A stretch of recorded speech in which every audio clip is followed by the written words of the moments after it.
Jacques Florentin est notre invité pour la rubrique phytothérapie. Avec lui, nous allons aujourd'hui parler du lierre. Lierre que vous retrouvez dans ce bouquin, une plante médicinale. Si vous l'ouvrez à la page, dites-moi Jacques, 56, c'est ça? Page 56. Vous tombez sur cette photo d'un lierre. C'est quoi? Ce sont les fleurs ou les fruits? Alors ça, c'est le bouton et c'est le fruit. C'est le fruit, vous voyez. Voilà. Ça. La fleur est un petit peu différente. Bon, elle n'est pas très très belle, c'est des petites fleurs blanches qu'on doit voir ici. Mais c'est une plante très intéressante aussi. Alors moi, à l'idée, il ne me viendrait pas de me faire une infusion de lierre, de vous à moi. Et pourtant? Oui, et pourtant, c'est quand même une plante qui mériterait d'être un peu plus connue. Alors déjà, c'est une plante grimpante. Elle n'est pas parasite, elle a des petits crampons. Elle va grimper après les murs ou après les arbres, mais elle ne va pas prendre de sève dans les arbres. Elle ne parasite pas la plante, elle va simplement se servir de la plante comme support. Et les petites fleurs que vous avez là, elles sont héliophiles, elles aiment le soleil. Et c'est pour ça que le lierre doit grimper très haut pour fleurir, parce qu'il lui faut du soleil. Ah, d'accord. Mais c'est le lierre qu'on trouve dans nos régions ou c'est un lierre... Oui, alors c'est le lierre de nos régions. Et alors cette plante-là, curieusement, elle est connue déjà depuis les Égyptiens, c'est-à-dire ça fait plus de 5000 ans on en trouve l'usage. Mais c'est quoi ces caractéristiques à cette... Alors, bon, les Égyptiens, c'était plutôt une plante ornementale. Chez les Grecs, c'était une plante symbole de l'immortalité parce que le lierre vit très longtemps. On a des fois des troncs qui font 15 cm sur les arbres de lierre. Et c'est seulement à partir de la médecine du Moyen-Âge, vers l'an 1000 à peu près, que les Arabes ont mentionné dans leurs traités l'usage de ce lierre contre la toux. Contre la toux, le lierre contre la toux. Exactement.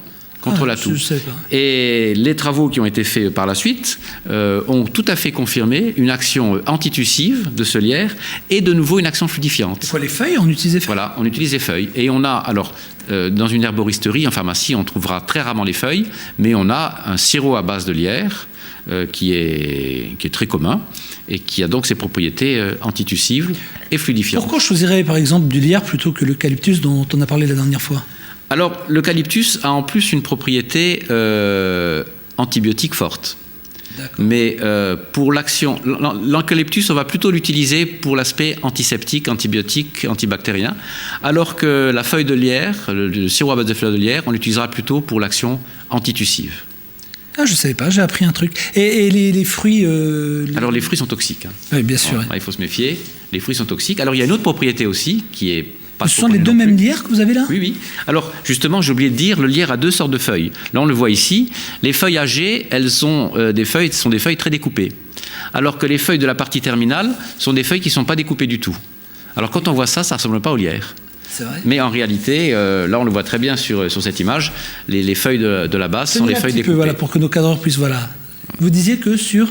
Alors, les feuilles de la base sont les feuilles découpées et c'est celles-là qu'on va utiliser en pharmacie. Alors, il y a une autre propriété intéressante aussi, c'est qu'elle a été utilisée en usage externe contre les rhumatismes à partir de la Renaissance. Et aujourd'hui, on a un autre usage en usage externe, on va l'utiliser en crème comme amincissant. Et en fait... Sérieux? Sérieux. Il y a deux plantes anticellulites sur lesquelles on a des travaux cliniques précis. Ouais.